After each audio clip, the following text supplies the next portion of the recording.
Hey, I'm Kenneth Wajda. I'm a professional photographer here in Colorado. Welcome to another one of my weekly experience photo talks where I talk about cameras I actually use. So today I want to talk about a camera I can carry in this very small, kind of a interesting leather bag. It's kind of a weird green color, but it's made in Italy. I found it at a yard sale for $6. I'm like, really? A leather bag made in Italy for $6? Well, you know what? It fits really well. It fits two film holders and a Busch Pressman D. So this is a alternative to the speed graphic. And there's a trick to using it. When you first open it, if I close it and show you. When you first open it, the lens bed needs to be retracted, if I can shut this in, back into the camera so that these two pieces will grab the rail. If you don't do that, then those two pieces don't grab the rail, and then it's just sort of like hanging willy-nilly, waiting to find the rail, but there's no rail to find. And I learned that the hard way by not knowing about that. So every time you open this camera, make sure you wind that bed all the way back, and then you can pull the lens out. But it's a speed graphic in a smaller body. It's all aluminum. It's a Busch Pressman D 4x5. This one has a Voigtlander 150mm f4.5 lens on it. I photographed the group of 4 men outside the tattoo shop with it for my 4x4x5 project, which I'll put a link to down below. Or just go to kennethwajda.com/4x4x5 and you'll see it. And it's incredibly sharp and attention-getting, and it doesn't get the attention that the wooden camera will get.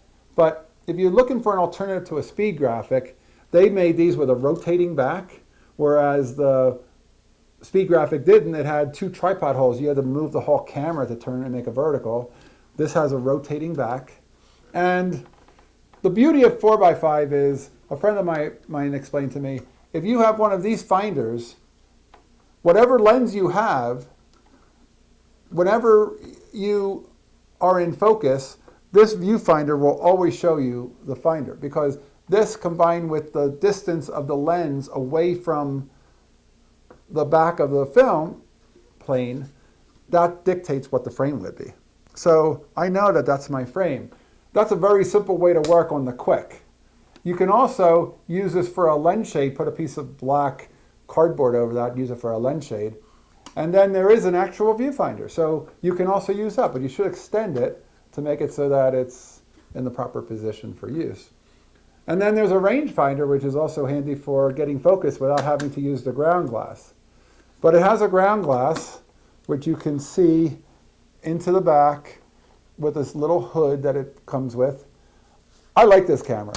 I first found one of these at an antique store in Wisconsin. I was driving out to Philadelphia from Colorado on a road trip to a freelance gig. And a guy had one of these in the case for $100. And I ended up shooting a picture of central camera once I got to Chicago with it, because I had some 4x5 sheets with me. And I ended up shooting central camera with it, with the 4x5. It was one of the first photos I made with it.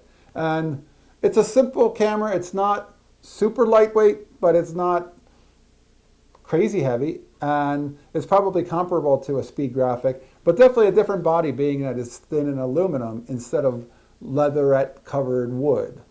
And the fact that it has a rotating back is kind of nice. The fact that it has a rangefinder means you can sight the focus without having to use the ground glass, so it's quick.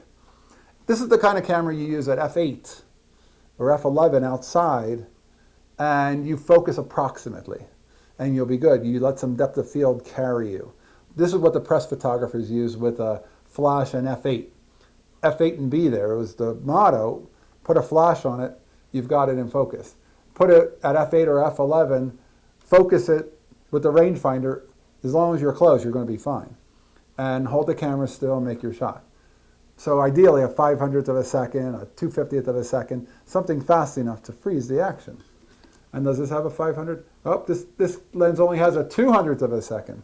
So the shutter on this lens, these lenses are interchangeable. You can take out this lens and put it on a different lens board and put different lenses in. This one only has a shutter that goes up to a 200th of a second. So you better hold still. If you don't want camera shake, a 4x5 will show more camera shake than a 35mm. But I like this one. I would recommend this over maybe some of the other field cameras that are $400,000, $500,000, $600,000. This, if you can pick up for $100, a couple $100, this is one of the ones that people don't search for like they search for the speed graphic. It doesn't have the big flash handle, which is kind of convenient for holding onto it. But again, maybe you use it on a tripod, maybe use it on a handheld like this, and you're kind of good to go. That's the Busch Pressman D. I like it. I like it as a low alternative to the speed graphic. All right, that's today's photography talk. If you're enjoying these, I welcome your comments, any questions. If you can support, please hit the Patreon. If you're not subscribed, hit the subscribe button. I'll bring more photo talks to you next week. As always, here's the good light.